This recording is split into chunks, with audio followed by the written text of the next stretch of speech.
Pada materi kali ini, terdapat 8 pokok bahasan yang akan dibahas, di antaranya yaitu pertama pendahuluan, kedua tujuan, ketiga penjelasan sistem, keempat algoritma mesh, kelima mesh following, keenam simulasi webbots, ketujuh implementasi, dan terakhir kesimpulan. Pada slide ini yaitu pendahuluan tentang line mesh. Yang pertama ada deskripsi project line mesh follower yang dirancang menggunakan fotodioda sebagai sensor garis, Arduino Nano sebagai microcontroller, MOSFET sebagai driver motor. Simulasi awal dilakukan di aplikasi Webbot untuk memastikan performa optimal sebelum pembuatan fisik. Kemudian konsep dan algoritma navigasi. Robot bergerak secara otonom mengikuti jalur seperti labirin, menggunakan sensor fotodioda untuk mendeteksi garis dan percabangan, diterapkan algoritma pencarian seperti left hand rule untuk menentukan arah belok, dan dilengkapi controller PID agar pergerakan robot lebih halus. Berdasarkan tantangan tersebut, kami memiliki 3 tujuan utama, yaitu mampu memahami cara kerja dari robot line mesh follower menggunakan PID, mampu merealisasikan robot line mesh follower secara hardware maupun secara matematis, dan terakhir mampu memperhatikan dan mengimplementasikan cara kerja robot line mesh follower.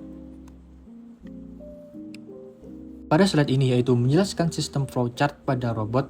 Dalam line mesh robot, terdapat 2 mode yaitu mode mapping mesh dan mode solving mesh. Mapping mesh adalah proses di mana robot secara otomatis menjelajahi labirin untuk merekam struktur jalur yang ada seperti percabangan, belokan, dan jalan buntu. Dalam tahap ini, robot belum berfokus pada menemukan rute tercepat, melainkan membangun peta internal dari lingkungan yang dilaluinya. Kemudian ada solving mesh, yaitu tahap setelah mapping di mana robot menggunakan peta yang telah dibuat untuk menentukan rute tercepat atau paling efisien menuju tujuan akhir. Pada tahap ini, robot tidak lagi menjelajahi secara acak, melainkan menelusuri jalur berdasarkan algoritma optimasi. Untuk peletakan sensor dibagi menjadi 4 bagian, yaitu sensor depan, sensor kanan, sensor kiri, dan sensor tengah. Keempat bagian tersebut memiliki fungsi selain untuk mendeteksi 8 kemungkinan dari jalur seperti sensor depan untuk kontrol PID agar dapat menstabilkan robot di tengah garis, kemudian sensor kanan dan kiri untuk percabangan, dan sensor tengah untuk mendeteksi apakah robot masih di dalam jalur. Pada slide ini menggambarkan 8 pola pembacaan sensor yang umum terjadi saat robot line mesh follower bergerak dalam labirin. Informasi dari array sensor cahaya, fotodioda atau IR sensor digunakan untuk mengenali bentuk jalur dan mengambil keputusan navigasi yang tepat.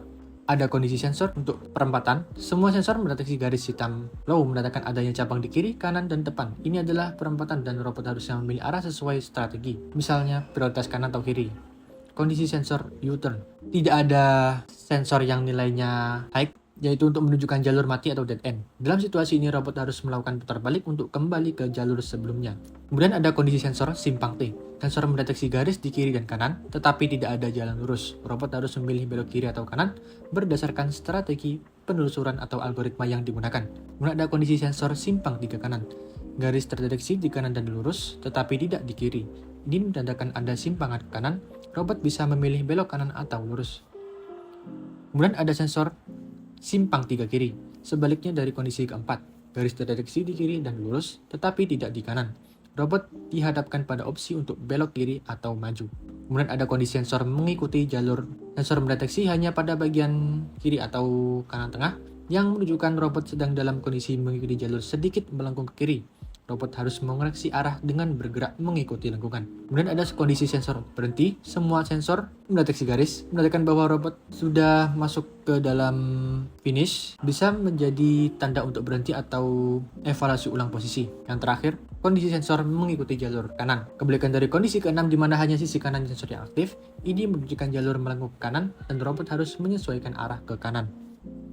Untuk jenis algoritma line mesh ada 2, yaitu left hand dan right hand.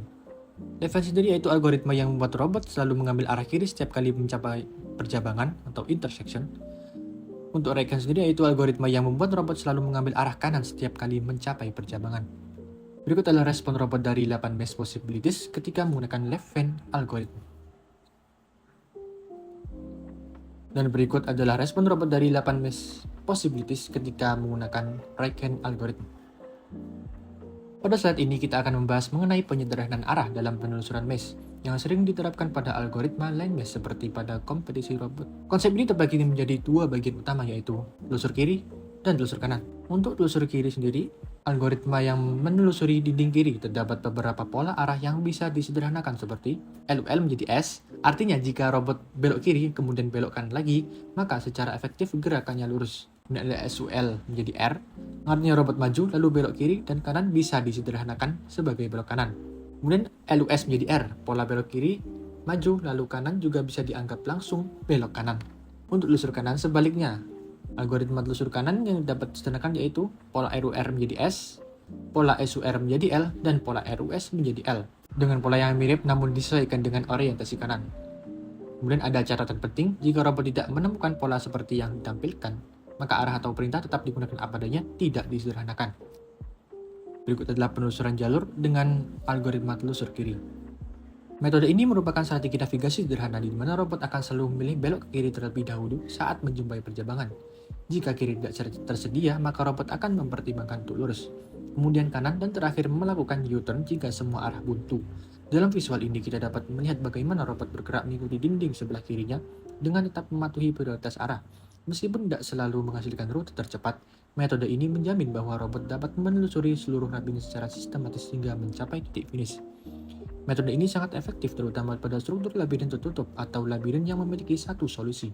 Secara implementasi, logika ini diterapkan menggunakan rangkaian kondisi flash berdasarkan input dari sensor garis robot. Pada slide ini tampilkan bagaimana proses penyederhanaan arah dilakukan berdasarkan data yang disimpan oleh robot selama menjelajahi jalur. Bagian atas menunjukkan daftar arah yang berhasil disimpan robot yaitu L, LU, LU, LLS, di mana daftar tersebut adalah urutan pergerakan awal robot saat menelusuri mesh.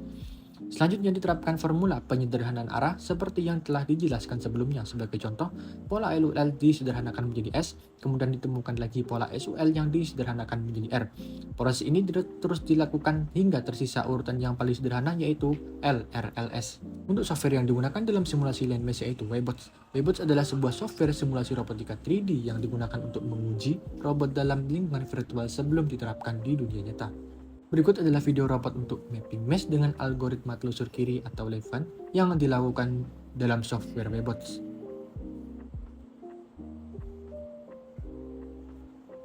Dan berikut adalah video robot untuk mapping mesh dengan algoritma telusur kiri. Berikut adalah video implementasi robot mode solving mesh yaitu mode berjalan menggunakan jalur terpendek.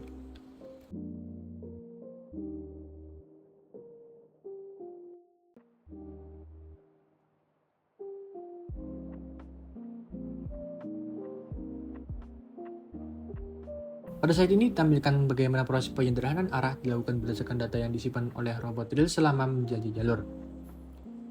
Bagian atas menunjukkan daftar arah yang berhasil disimpan robot yaitu LU, LLS, di mana daftar tersebut adalah urutan pergerakan awal robot saat menelusuri mesh. Selanjutnya diterapkan formula penyederhanaan arah seperti yang telah dijelaskan sebelumnya. Sebagai contoh, LUL disederhanakan menjadi S, tidak ada pola lagi yang dapat disederhanakan, maka tersisa urutan yang paling sederhana yaitu SLS.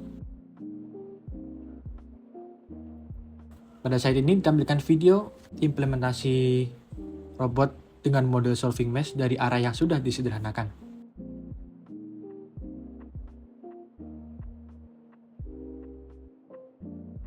Untuk kesimpulan dari seluruh pembahasan ini yaitu 1. Cara kerja robot line mesh follower berhasil dikontrol menggunakan PID dengan memanfaatkan feedback dari error line sensor. Kedua, robot line mesh follower dapat direalisasikan dengan hasil stabil dan akurat secara hardware maupun secara matematis. Yang ketiga, robot line mesh follower dapat diimplementasikan dengan baik secara software maupun dunia nyata. Demikian presentasi yang dapat kami sampaikan. Terima kasih atas perhatian dan waktu yang telah diberikan. Apabila ada kurang dalam penyampaian dari video ini, mohon maaf. Wassalamualaikum warahmatullahi wabarakatuh.